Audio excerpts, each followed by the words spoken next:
The world is shifting, and in the midst of it, one question is rising quietly but urgently: will the United States stand with Israel when the next war comes, not just with its words, but with its actions?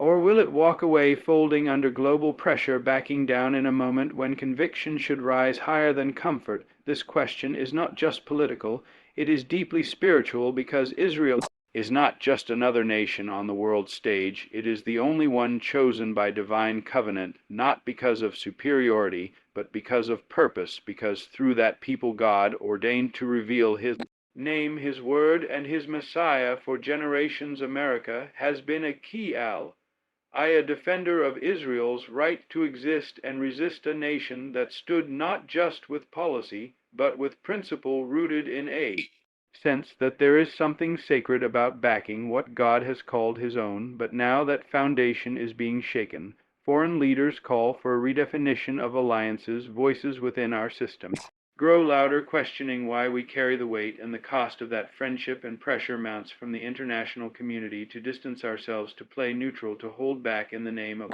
diplomacy and balance. But there is nothing balanced about turning your back on covenant. And there is nothing neutral about abandoning what God has established. And here is the deeper danger: when a nation begins to treat the plans of God as if they were negotiable, when it begins to view the covenant of God as something to be sliced up in the name of convenience, it is not just moving away from Israel, it is stepping out of alignment with heaven. Israel has never been perfect. No nation is. Its leaders make mistakes. Like all others, its history is complex, and its politics are often messy. But the promise of God was never about perfection. It was about possession. It was about purpose. It was about redemption being written through a real people in real history in a real land. And to support that is not blind allegiance, it is spiritual clarity. What we must understand, and what we must not forget, is that no matter how many new deals are made in the halls of power, no matter what alliances are shifting in the background of conflict, the Word of God has not shifted. The covenant stands, the promise still holds, and those who bless will be blessed, and those who curse will step into judgment, not because Israel is the standard, but because God has chosen to operate through them in ways the world cannot fully comprehend. And it should deeply concern us when leaders speak of Israel not with reverence, but with calculation, when the support once spoken with clarity is now offered with hesitation, when news cycles portray her defense as aggression and her survival as resistance. The moment support becomes political theater or international compromise is the moment a nation begins to stand not on conviction, but on sand. What we are really watching is not just a geopolitical shift, but a spiritual exposure. We are watching to see if the hearts of leaders still tremble before the God of Abraham, Isaac, and Jacob, or if they now tremble more before the global community, the media, the economic consequences. We are watching to see if America will still consider righteousness when it makes decisions, or if that too is now a thing of the past, because God does not measure nations by their diplomacy. He weighs them by their alignment with His purposes. He judges kings and kingdoms not by their strategy, but by their submission to truth. And to walk away from Israel in her time of war is not just a withdrawal from a military partnership, it is a loud signal that we no longer fear the God who made a covenant with her. The tragedy is that many within the church are being swept up in same spirit. Analyzing support for Israel like it is a political scorecard instead of a call to stand with what is right. We cannot afford to become experts in cultural narratives while becoming strangers to the counsel of God. This is not about nationalism or favoritism.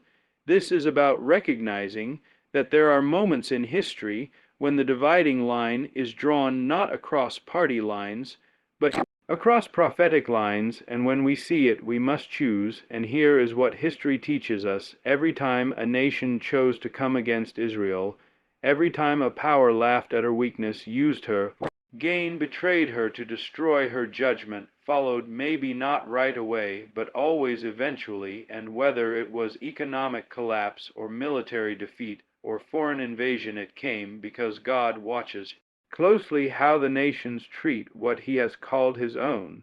So the question is sobering: will the United States continue to stand with Israel when war returns, or will our leaders back away in the name of politics and self-preservation? Will they exchange covenant for contracts, blessing for diplomacy, and protection for position? Because what we choose will not just impact the Middle East, it will shape the soul of this nation. To abandon Israel in the next war is not simply to betray an ally. It is to resist the purposes of God in the name of political prudence, and no nation that does so can remain unshaken. There comes a time in every nation's story when it must decide what it stands for and who it will stand with, not just based on numbers or polls or shifting international winds, but based on what is right in the eyes of the Lord, and in that moment the decisions will either affirm righteousness or expose how far we have drifted from it today. We are heading towards such a moment, one that might look like a political crossroads, but is in reality a spiritual test. America is being pulled between maintaining moral clarity and embracing political strategy, and the tension is building, especially as the conflict in the Middle East intensifies, as pressure increases to distance ourselves from Israel, to play the neutral party, to act as though we are somehow above the ancient promises of God, pretending that standing back is wisdom and calling it diplomacy, when in truth it might be something far more dangerous: compromise.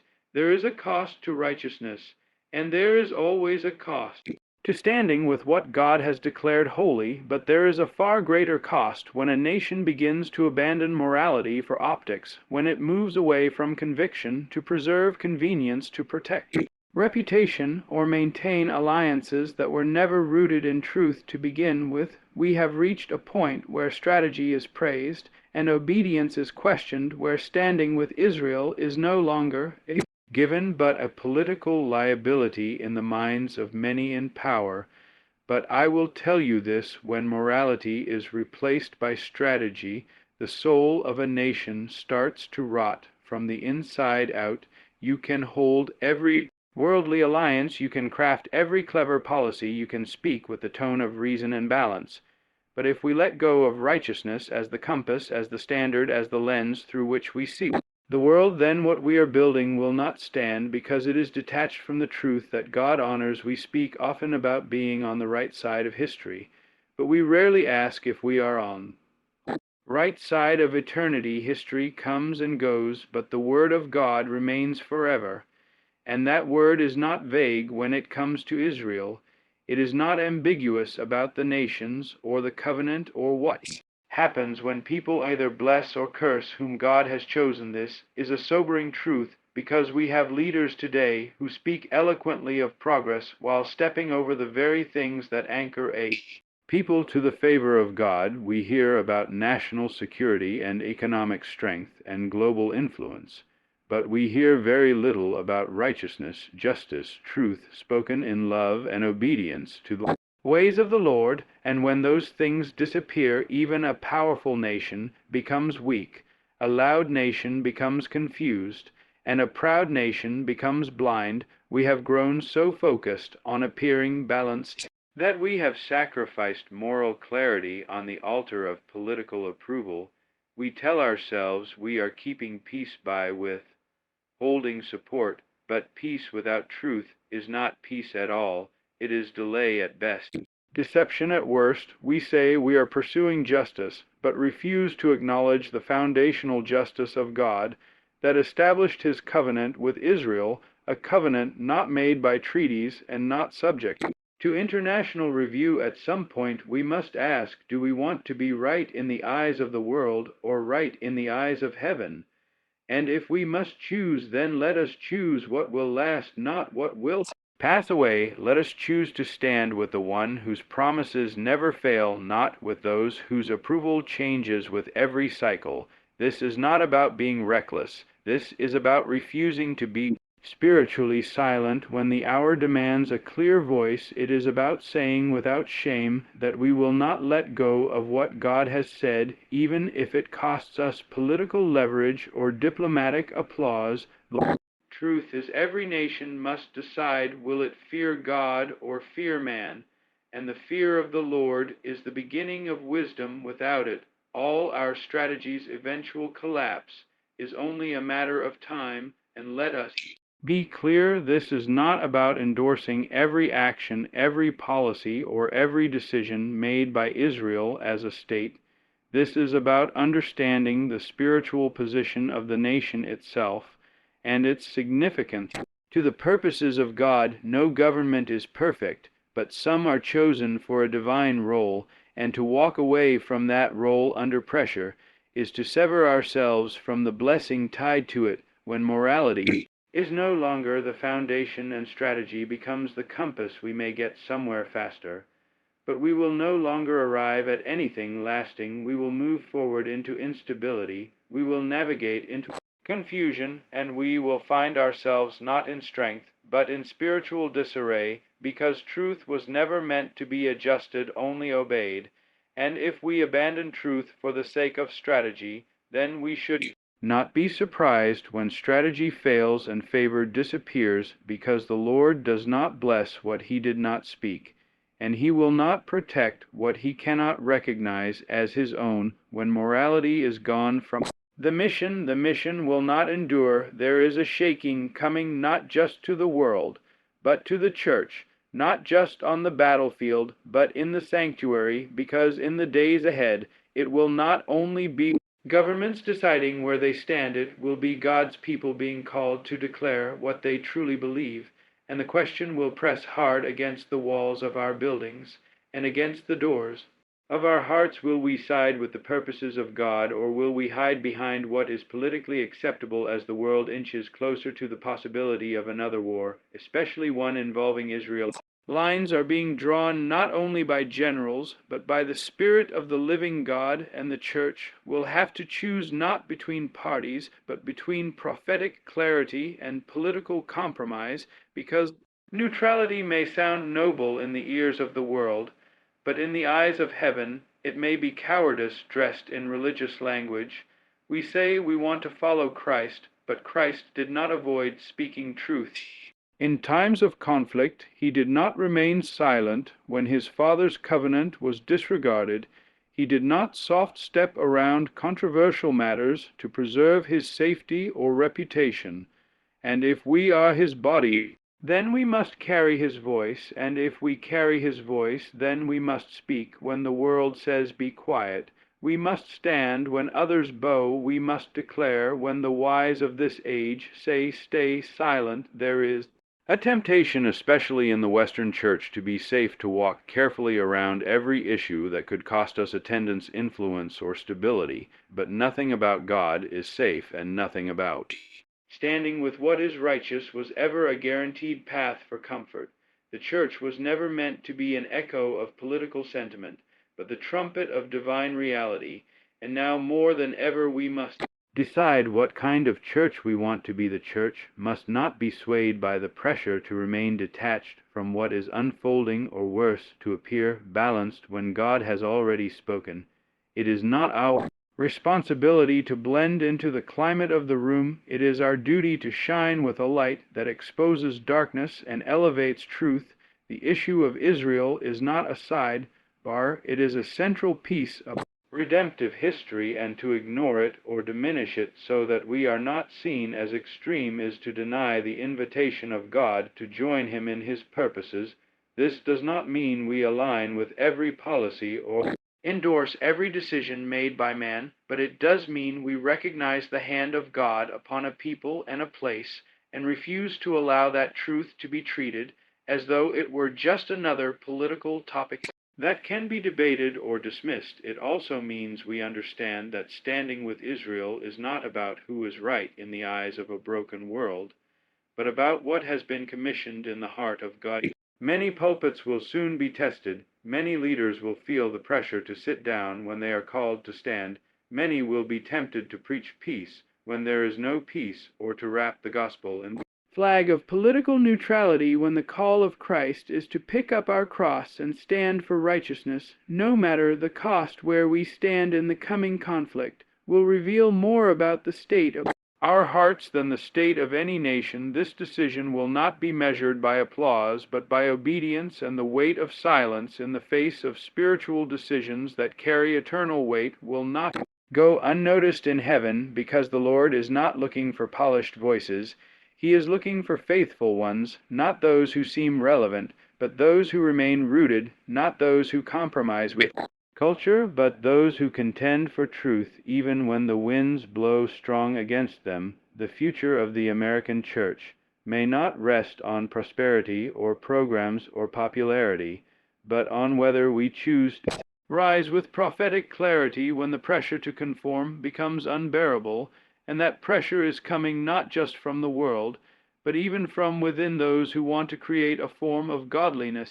Without the power and purity that comes from surrender, we must remember that in the end we are not called to impress the world, we are called to represent the King, not to maintain our place in public conversations, but to declare what is already spoken in the eternal realm. And if we lose that, if we lay that down in exchange for influence or political acceptability, we will become not a prophetic voice, but a polite echo, and heaven does not respond to echoes.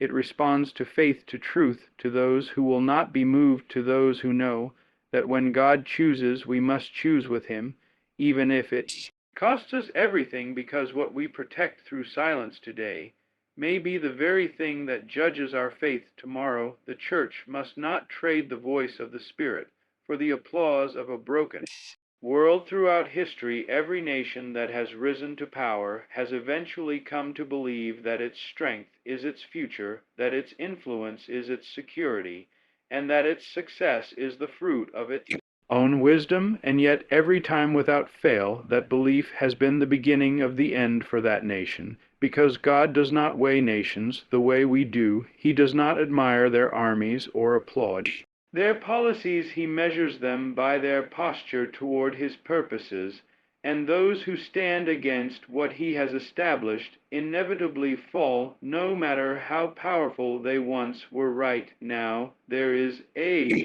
subtle but steady pull in the direction of abandoning Israel, a rising sentiment wrapped in political calculation and international diplomacy that suggests our support is no longer essential, that maybe it is time to reconsider where we stand and what we are willing to risk. But the danger in that thinking is far greater than we realize, because when a nation turns its back on something God has planted, it invites His reproach, not His reward. Israel is not sustained by the favor of nations, it is sustained by the hand of God. But how a nation treats Israel reveals how it treats God's redemptive plan, and that alone determines whether that nation stands in the flow of blessing or the path of judgment. This is not about nationalism, this is about recognition. It is not about politics, it is about purpose. It is about understanding that we are not just navigating strategy, we are standing before divine principles that do not shift with elections or respond to opinion if America decides in future, when war breaks out, when the battle comes, when the cost becomes great to withhold her support, to step back, to turn away from Israel in the name of neutrality or new alliances. She will not just be altering global dynamics, she will be stepping into dangerous spiritual territory. And once that line is crossed, the consequences are not ours to control, because God honors what He has established, and He defends what He has appointed, and a nation that positions itself against the movements of God will always be humbled, no matter how secure it may feel in the moment. We can have the strongest economy, the most advanced military, the most strategic alliances, but if we position ourselves, even passively, against what God has called His own, then every tower we build will stand on sand, and every plan we make will begin to unravel. This is not something new, it is something ancient. From Egypt to Babylon, from Rome to more modern empires, those who touched what was holy for the sake of control or convenience eventually collapsed, not because they lacked leadership or strategy, but because they ignored the warnings of heaven, and it is happening again. The warning signs are everywhere. Preachers silence truth, pushed to the corners morality, bowed down to popularity. And now one of the last stands of spiritual alignment is being negotiated on the table of public opinion. But make no mistake, God is not watching polls, he is watching posture. He is not interested in performance, he is looking for whether we will continue to honor the promises that align us with his eternal plan and turn from the pressure that seeks to remove Israel from her rightful place in that plan.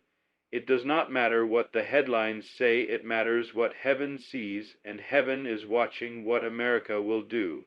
And the church must not sit quietly during this moment, hoping it passes, hoping someone else speaks up, hoping the wave of compromise does not reach too far. We must be the voice that says we remember the covenant. We remember that this is more than politics, this is prophecy. We remember that God's Word is not just a book, it is the blueprint of creation, and in that blueprint He carved out a people and a land and a promise, and all are still active today. If America turns away from that, not only will her influence decline, but her divine covering will begin to lift, because we were never as secure as we thought. We only stood strong because we honored what God honors, and the moment we stop, the unraveling does not start with bombs or battles. It starts with favor being removed and blessing being withheld. We are not standing at a fork in the road because we disagree over military budgets or tax policy. We are standing at a fork in the road because God is watching to see if we will keep covenant with what He has made covenant with, and if we fail, that test no amount of national pride or patriotic fervor will protect us from the consequences that follow. Now is the time to sober up, see clearly, to speak boldly, because the future of this nation will not come down to strategy. It will come down to surrender, not political surrender, but spiritual surrender to the truth that God is God, to the unchanging reality that His plans remain, and His judgment is just. No matter how strong a nation appears, it will always be as vulnerable as its distance from the purposes of God.